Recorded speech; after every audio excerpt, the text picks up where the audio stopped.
Pakistan overseas news میں خبر شامل کرتے ہیں۔ کویت سے اہم اجلاس کی خبر رپورٹ کر رہے ہیں MZ شرفی۔ پاکستان میں متاثرین سیلاب کے حوالے سے سفیر پاکستان ملک محمد فاروق کی زیر صدارت خصوصی اجلاس پاکستان نیشنل انگلش اسکول حوالی منعقد ہوا۔ پاکستانی تنظیموں کے صدور اور کمیونٹی کے سرکردہ سماجی، سیاسی اور مذہبی افراد نے شرکت کی۔ امدادی سامان و دیگر امداد کرنے کے بارے میں مشاورت بھی ہوئی۔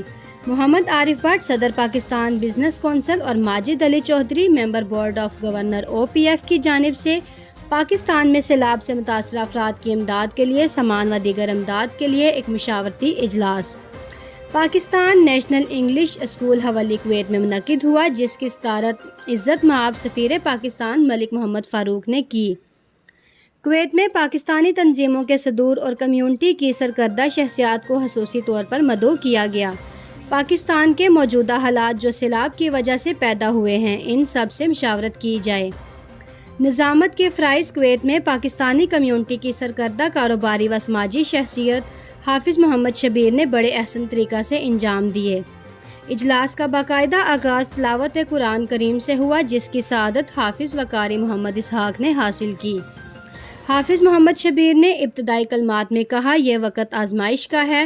2005 میں زلزلہ اور 2010 میں سیلاب کے موقع پر بھی کویت میں مقیم پاکستانی کمیونٹی نے بڑھ چڑھ کر حصہ لیا تھا، اور اب بھی آزمائش کے ان لمحات میں ہم وطنوں کو اکیلا نہیں چھوڑیں گے۔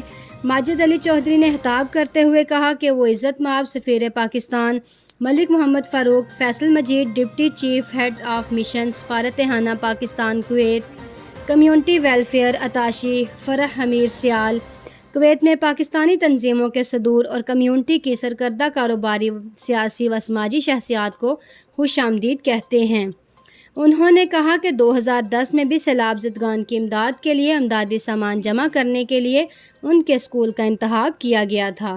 وہ عزت مآب سفیر پاکستان ملک محمد فاروق کو یقین دلاتے ہیں کہ ان کا اسکول 24 گھنٹے دستیاب ہے۔ تقریباً جتنی سیاسی، سماجی اور مذہبی تنظیمیں ہیں، سب کے نمائندے الحمدللہ آج ہم اکٹھے ہیں۔ کویت میں پاکستانی کمیونٹی کی ممتاز کاروباری و سماجی شخصیت محمد عارف بٹ نے کہا، وہ امدادی اور احتیاط جمع کرنے کے پروجیکٹ کی قیادت کر رہے ہیں۔ انہوں نے کہا کہ پاکستان میں جب بھی کوئی آزمائش کا وقت آیا ہے، کویت میں مقیم پاکستانی کمیونٹی یکجان ہو گئی اور ہم وطنوں کی مدد کرنے میں کوئی کسر نہیں چھوڑی۔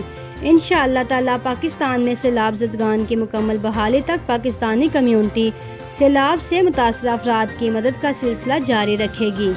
آخر میں عزت مآب سفیر پاکستان ملک محمد فاروق نے اپنے خطاب میں کہا، اتنے مختصر نوٹس پر کمیونٹی کی ممتاز سرکردہ شخصیات کو ایک چھت تلے جمع کرنے پر ماجد علی چودھری کا شکریہ ادا کرتا ہوں۔ سفیر پاکستان نے کہا، الجزیرہ ایئر نے پیشکش کی ہے کہ سیلاب سے متاثرہ افراد کے لیے جمع ہونے والا امدادی سامان وہ پاکستان پہنچائیں گے۔ انہوں نے تفصیل سے وضاحت کی کہ متاثرین کو کن اشیاء کی ضرورت ہے۔ انہوں نے بتایا کہ ہلال احمر ریڈ کریسنٹ سوسائٹی نے پاکستان میں آپریشن شروع کر دیا ہے۔ ان کی ہلال احمر کے نمائندوں سے ملاقات بھی ہوئی تھی۔ انہوں نے کہا کہ پانی جمع ہونے سے ملیریا کی وبا پھوٹ پڑی ہے، اس لیے متاثرہ علاقوں میں مچھردانیوں اور ادویات کی اشد ضرورت ہے۔ انہوں نے کہا کہ گزشتہ ہفتہ سفارت خانہ میں اجلاس ہوا تھا، اس موقع پر احتیاط کے جو اعلانات کیے گئے تھے، ان میں سے بیشتر رقوم جمع کروا دی گئی ہیں۔ آپ رقوم حکومت پاکستان کے ان اکاؤنٹس میں جمع کروا دیں جن کا پہلے ہی اعلان کیا جا چکا ہے۔ اب وہ امدادی سامان بھی وصول کریں گے۔ کوشش کریں کہ نیا سامان جمع کروائیں۔ اس سلسلے میں پاکستانی تنظیمیں ذمہ داری لے سکتی ہیں۔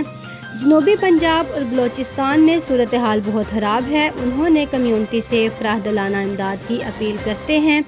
اس موقع پر کمیونٹی کی سرکردہ شخصیت موجود تھیں۔ کیمرہ مین امتیاز قریشی کے ساتھ photographer Javed Saki. Pakistan overseas news, community news اور دیگر پروگرام دیکھنے کے لیے ہمارا چینل سبسکرائب کریں۔